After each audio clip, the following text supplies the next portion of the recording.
Guys, welcome back to Learner Wits. तो आज की इस वीडियो में हम जानने वाले हैं M2M और IoT के रिलेशन के बारे में, यानी relation between M2M and IoT। Last video में हमने काफी अच्छे से M2M को समझ लिया था और उसके एग्जांपल्स देख लिए थे, कैसे वो काम करता है वो देख लिया था, काफी सारी चीजें हमने समझी थी और जानी थी। बट इस वीडियो में हम IoT और M2M के बीच का रिलेशन देखने वाले हैं। सो अगर आपने लास्ट वीडियो नहीं देखी है तो सबसे पहले आप उसे देखें, तभी आपको ये वीडियो अच्छे से समझ में आएगी। तो लेट्स स्टार्ट।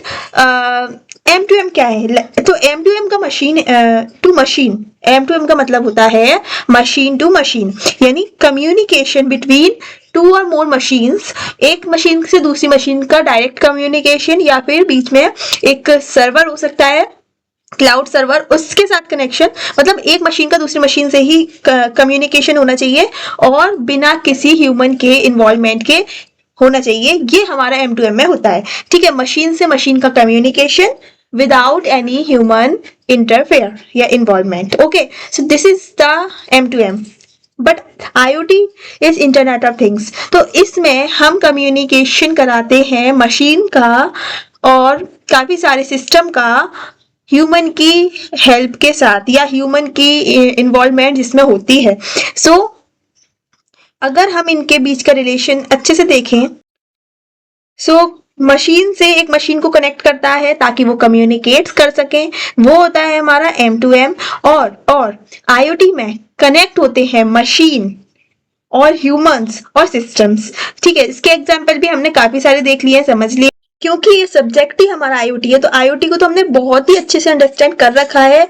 स्टार्टिंग में ही हमने सब कुछ IoT के बारे में पढ़ रखा है। बट मैं आपको बता दूं कि IoT इंटरनेट ऑफ थिंग्स है, जिसमें काफी सारे डिवाइसेस को, काफी सारे सिस्टम्स को ह्यूमन की हेल्प के साथ एक दूसरे से कम्युनिकेट कर सकते हैं और स्मार्ट वर्क कर सकते हैं। जो हमारे स्मार्ट डिवाइसेस होते हैं वो इसी पर बेस्ड होकर काम करते हैं। ठीक है, इसमें काफी सारी मशीन आपस में कनेक्ट होती हैं, ह्यूमंस होते हैं और सिस्टम्स होते हैं, और मिलकर एक काम करते हैं, स्मार्टली वर्क करते हैं। ठीक है, usually close system limited devices. अब ये क्लोज सिस्टम का मतलब क्या है? क्लोज सिस्टम का मतलब ये है कि M2M में एक मशीन दूसरी मशीन से कम्युनिकेट करती है और ये एक सिस्टम फॉर्म कर लेती है, क्लोज सिस्टम फॉर्म कर लेती है, जिसमें कोई भी ह्यूमन की इन्वॉल्वमेंट नहीं होती है, कोई भी ह्यूमंस इन्वॉल्व नहीं होते हैं, और इसमें लिमिटेड डिवाइसेस रखते हैं। मतलब छोटा सा एक सिस्टम होता है, छोटा सा एक नेटवर्क होता है बहुत सारी मशीन्स का, या फिर दो और उससे थोड़ी सी ज्यादा मशीन्स का, केवल मशीन का, ताकि वो कम्युनिकेट कर सके और एक दूसरे को डाटा शेयर कर सके। ठीक है, ओपन इंटरनेट बेस्ड सिस्टम इसलिए कहा गया है IoT को, क्योंकि यहाँ पर काफी सारे डिवाइसेस आ सकते हैं, काफी सारे क्लाउड सर्वर आ सकते हैं, काफी सारे सर्वर नेटवर्क और इंटरनेट के साथ ये सभी आपस में कनेक्ट होते हैं और काम करते हैं। और काफी सारे नेटवर्क, काफी बड़ा नेटवर्क होता है, क्योंकि सारे के सारे एक दूसरे से इंटरनेट के साथ कनेक्ट होते हैं। तो कितने सारे डिवाइसेस एक साथ मिलकर काम करते हैं, जैसे हमारे स्मार्ट होम सिस्टम में पूरे घर का जो सिस्टम है या पूरे घर के जो डिवाइसेस है वो आपस में काम करते हैं और डाटा शेयर करते हैं इंटरनेट के साथ कनेक्ट होकर। ठीक है, कम्युनिकेशन कैन बी वायर्ड और वायरलेस। कम्युनिकेशन M2M का वायरलेस और वायर्ड इसलिए होता है क्योंकि वायरलेस तो वही हमारा या तो इंटरनेट से या ब्लूटूथ से कनेक्ट करके, ZigBee वगैरह से कनेक्ट करके डाटा शेयर कर सकते हैं। लेकिन वायर्ड भी होता है हमारा M2M इसलिए क्योंकि एक छोटा नेटवर्क है, मशीन छोटे एरिया में या फिर एक छोटे से रीजन में या क्लोज सिस्टम में काम करती है, तो इन्हें हम ना वायर्ड से भी कनेक्ट कर सकते हैं। क्योंकि जब ये थोड़े एरिया में काम कर रही है, पास में सारी मशीन्स हैं और कम्युनिकेट कर रही हैं, तो फिर हम इन्हें वायर्ड से भी कनेक्ट कर सकते हैं, वायरलेस यानी ब्लूटूथ वगैरह से भी हम इन्हें कनेक्ट करके काम करा सकते हैं। Mostly wireless and internet based, क्योंकि ये इसलिए वायरलेस होती है क्योंकि बहुत बड़ा नेटवर्क होता है, काफी सारी मशीन इधर होती हैं, काफी सारे ह्यूमन, मान लो कोई ह्यूमन अपने घर से बहुत दूर है, तभी भी तो अपने घर का सब कुछ सिस्टम देख पा रहा है। किसके साथ? इंटरनेट बेस्ड है। इसलिए अगर वो वायर के साथ कनेक्ट होता तो इतनी दूर दूर तक लोग कैसे देख पाते? इसलिए ये वायरलेस ही होते हैं, क्योंकि ये इंटरनेट पे बेस्ड होते हैं और इंटरनेट के साथ काम करते हैं। वैसे भी इसके नाम में तो आता है ये इंटरनेट। ठीक है,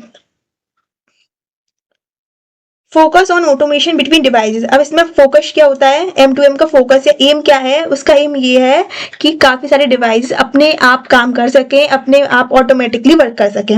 और IoT का ये है कि फोकस करता है ये स्मार्ट इकोसिस्टम। स्मार्ट इकोसिस्टम मतलब सारे डिवाइस एक साथ काम कर सके, स्मार्टली काम कर सके।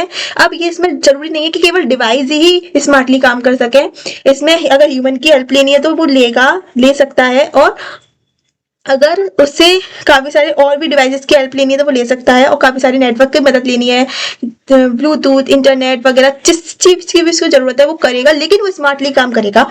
इसके लिए उसे जो जरूरत पड़ेगी वो उसकी मदद ले सकता है, ठीक है। लेकिन यहाँ पर केवल मशीन को ही ऑटोमेटिकली वर्क करना सिखाना है, तो ये उसके ऊपर ही बेस्ड है, या उसका फोकस है।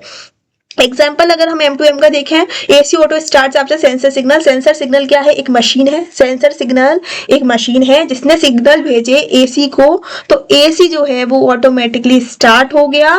तो ये एक मशीन का जो एसी है और सिग्नल सेंसर सिग्नल है, दो मशीन का आपस में कम्युनिकेशन हो रहा है, तो इसे हम M2M में कई एग्जाम्पल है, इसे हम M2M में पढ़ते हैं। लेकिन you control AC using your phone app. अगर आप कहीं बाहर हो और आप अपने फोन से, या फिर आप जहां पर भी हो, अंदर घर के या फिर कहीं पर भी, और आपको एसी ऑन करना है तो आप अपने फोन से ऑन कर सकते हो, जो कि स्मार्ट होम में होता है।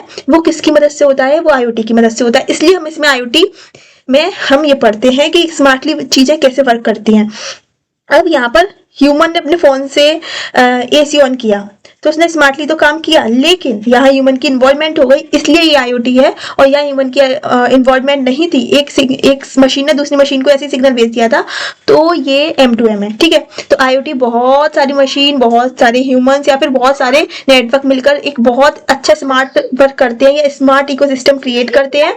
और M2M में काफी सारी मशीन ऑटोमेटिकली वर्क करें, ऑटोमेशन करें, या उस कम्युनिकेट करें, उस पर फोकस रहता है।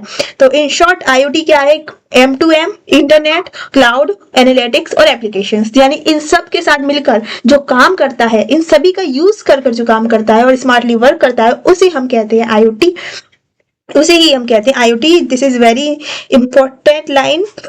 जैसे अब किसी को भी आपको समझाना हो ना M2M और IoT में क्या डिफरेंस है, तो आप इजीली बता सकते हैं कि M2M और IoT में क्या डिफरेंस है। कि IoT में हम M2M का भी यूज करते हैं, इंटरनेट का भी यूज करते हैं, क्लाउड का भी करते हैं, एनालिटिक्स का भी करते हैं, एप्लीकेशन का भी करते हैं, और इन सभी का यूज करके स्मार्ट वर्क करने वाले डिवाइस, स्मार्ट होम या फिर स्मार्टली वर्क करने वाले डिवाइसेस बनते हैं, और एक इंटरनेट ऑफ थिंग्स यानी IoT सिस्टम बनता है, ठीक है। तो M2M हमारा IoT में आता है, लेकिन IoT M2M में नहीं आता, ठीक है। अब इसके हम रियल लाइफ एग्जांपल देख सकते हैं M2M और IoT के, कैसे M2M बेसिकली IoT के अंदर काम करता है। कैसे? काफी सारी मशीन से एक मशीन के बीच कम्युनिकेशन होता है IoT में, जैसे हमारे smart home, sensor control lights, fans and AC automatically sensor कैसे कंट्रोल करते हैं काफी सारी लाइट को, फोन्स को ऑटोमेटिकली। और स्मार्ट मीटरिंग होती है, जैसे electricity, water meters send use data directly to your utility company. कैसे पता चलता है उन्हें कि कितना यूज हुआ है हमारे डाटा का। Industrial automation, machines communicate with each other for better production control. कैसे एक मशीन एक दूसरे को कंट्रोल करती हैं प्रोडक्शन कंट्रोल करने के लिए, कैसे वो एक दूसरे का यूज करती हैं, कैसे कम्युनिकेट करती हैं। हेल्थ केयर में हम इसका यूज करते हैं, जैसे पेशेंट मॉनिटरिंग डिवाइसेस जो हम हेल्थ बैंड वगैरह पहनते हैं वो, and real life data hospital तक सेंड करते हैं। ये वाला एग्जाम्पल, ये वाला जो एग्जाम्पल है ना IoT का, ये जस्ट मैंने इसे सेम इसका जो लाइफ प्रूफ है मैंने न्यूज़पेपर में पढ़ा था कि कैसे जो हेल्थ केयर डिवाइसेस हैं वो IoT की मदद से काम कर रहे हैं और मदद कर रहे हैं ह्यूमंस की। और एक उसमें स्टडी में लिखा था कि उन्होंने जो ओल्ड एज लोग होते थे, जो एल्डर लोग होते थे, उन्हें बचाया है गिरने से। कैसे हेल्थ केयर डिवाइसेस गिरने से उन्हें बचा रहे हैं। ये पूरा एक आर्टिकल आया था न्यूज़पेपर में, उस पर पूरे उन्होंने बताया था कि कैसे सेंसर सिग्नल भेजते हैं और उन्हें गिरने से बचाते हैं, जो बूढ़े लोग होते हैं उन्हें, ठीक है। तो ये काफी हेल्पफुल है IoT। और देखिए डे टू डे लाइफ में कैसे IoT हमारा काम करता है। ट्रांसपोर्टेशन में अगर देखिए हम, the vehicles and send maintenance alert और location data to the central system. कैसे व्हीकल मेंटेनेंस के अलर्ट भेजते हैं सेंट्रल सिस्टम को, एग्रीकल्चर में सॉइल मॉइस्चर वही चेक करता है, डाटा वाटर पंप तक जाता है। अगर सॉइल गीली नहीं है या उसका मॉइस्चर कम हो गया है तो वो ऑन कर देता है वाटर पंप को, अदरवाइज वो ऑफ ही रखता है। तो इस तरीके से हमारे M2M काम करते हैं। IoT में एक मशीन दूसरी मशीन से इस तरीके कम्युनिकेट करती है और एक IoT सिस्टम फॉर्म होता है M2M डिवाइस को मिलाकर, M2M को मिलाकर और काफी सारे नेटवर्क सिग्नल्स क्लाउड को मिलाकर, एप्लीकेशन को मिलाकर, इन सभी को मिलाकर एक IoT सिस्टम फॉर्म होता है। तो आई होप आपको समझ में आया होगा और रिलेशन समझ में आया होगा कि IoT और M2M में क्या रिलेशन है। So thank you for watching Learner Ways, stay tuned.